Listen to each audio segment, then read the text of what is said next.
नमस्कार, मैं अभी सासाराम स्टेशन परिसर में मौजूद हूं और इस स्टेशन परिसर के बारे में एक दैनिक अखबार में चौंकाने वाली खबर प्रकाशित की गई है।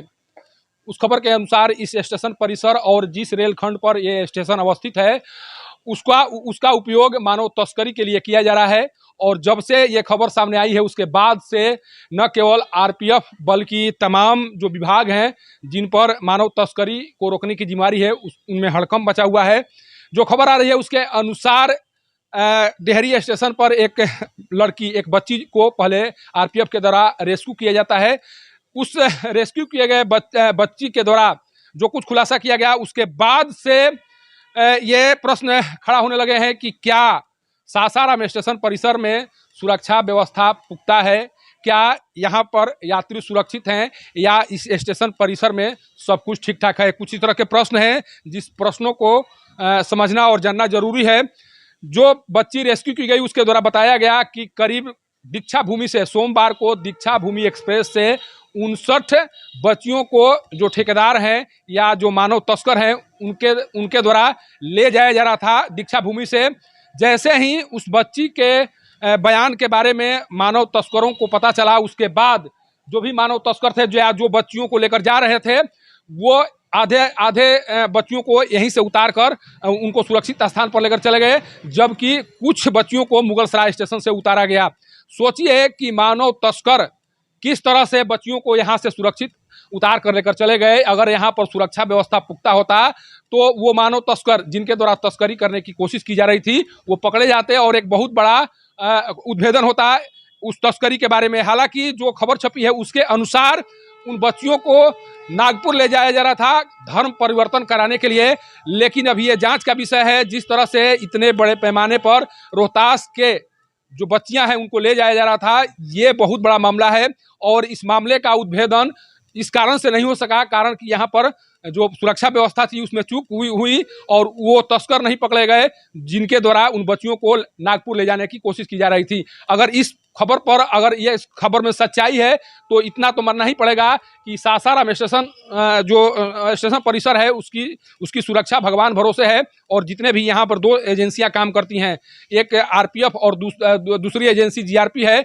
ये दोनों एजेंसियां हाथ पर हाथ रखकर अपने रूम में बैठी रहती हैं और दोनों के द्वारा काम नहीं किया जाता है। नहीं तो इतने बड़े पैमाने पर बच्चियों को कैसे तस्कर लेकर यहाँ से सुरक्षित निकल जाते। क्योंकि जैसे ही पता चला उसके बाद पहाड़ी गांवों में छापेमारी की गई और वहां से इन बच्चियों को बरामद किया गया है। सोचिए जब मानव तस्कर यहां से बच्चियों को सुरक्षित निकाल सकते हैं तो यहां से बच्चियों को ले भी जा सकते हैं। उन्हें पता था, मानव तस्करों को पता था कि कैसे हम किस स्टेशन का उपयोग कर सकते हैं, कहां पर सुरक्षा में चूक है। पहले उन लोगों के द्वारा इस तरह का काम किया गया होगा, उन्हें पता होगा कि कहां पर सुरक्षा व्यवस्था में चूक है, कहां पर हम अपने कार्य को आसानी से कर सकते हैं, ये उन्हें पता था। नहीं तो सासाराम उतरने के बजाय वो दूसरे स्टेशन पर भी उतर सकते थे। मुगलसराय उतरने के बाद वो वहाँ नहीं उतर कर कहीं दूसरे स्थान पर उतर सकते थे, लेकिन उन्हें पता था कि मुगलसराय और सासाराम स्टेशन पर सुरक्षा व्यवस्था चाक चौबंद नहीं है, यहाँ पर हम अपने कार्य को आसानी से कर सकते हैं।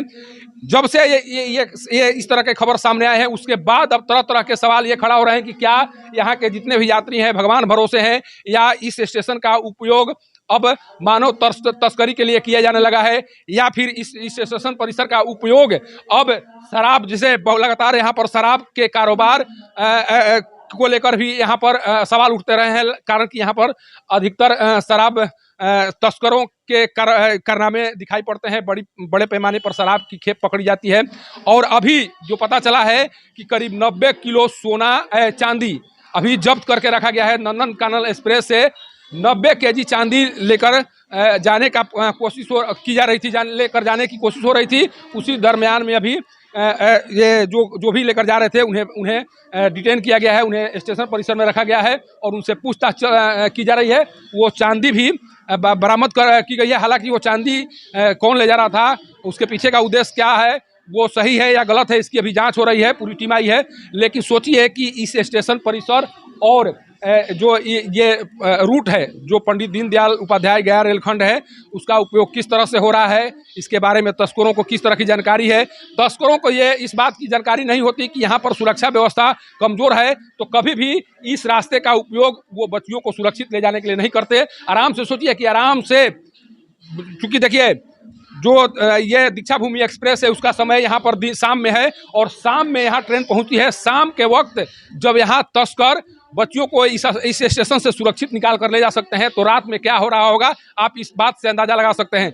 लगातार मैं ये प्रश्न उठा रहा हूँ, ये जानने का प्रयास कर रहा हूँ कि आखिर इस स्टेशन की सुरक्षा को भगवान भरोसे क्यों छोड़ दिया गया है। अगर भगवान भरोसे नहीं होता तो इतने बड़े जो तस्करी का मामला सामने आ रहा है, हालांकि वो धर्म परिवर्तन करने के लिए ले जा रहे थे, बेचने के लिए ले जा रहे थे, उनका मकसद क्या था ये तो जांच के बाद पता चलेगा। लेकिन जिस तरह से खबरें आ रही हैं उस खबरों के अनुसार सासाराम स्टेशन परिसर में सुरक्षा एक तरह से सुरक्षा व्यवस्था को एकदम कमजोर करके रख दिया गया है और इस कमजोर व्यवस्था के कारण न केवल यात्रियों को परेशानी उठानी पड़ रही है बल्कि आराम से जो अनैतिक कार्य में लगे हुए हैं या जो गैर कानूनी गतिविधियों में लगे हुए हैं वो अपना मकसद को पूरा करने में कामयाब हो जा रहे हैं। और जब तक से इस तरह के अधिकारी रहेंगे या जब तक से इस तरह के पुलिसकर्मी रहेंगे तब तक से इस स्टेशन का प्रयोग अवैध कार्यों के लिए किया जाता रहेगा। सासाराम स्टेशन परिसर से पब्लिक न्यूज के लिए सत्येंद्र चौबे की रिपोर्ट।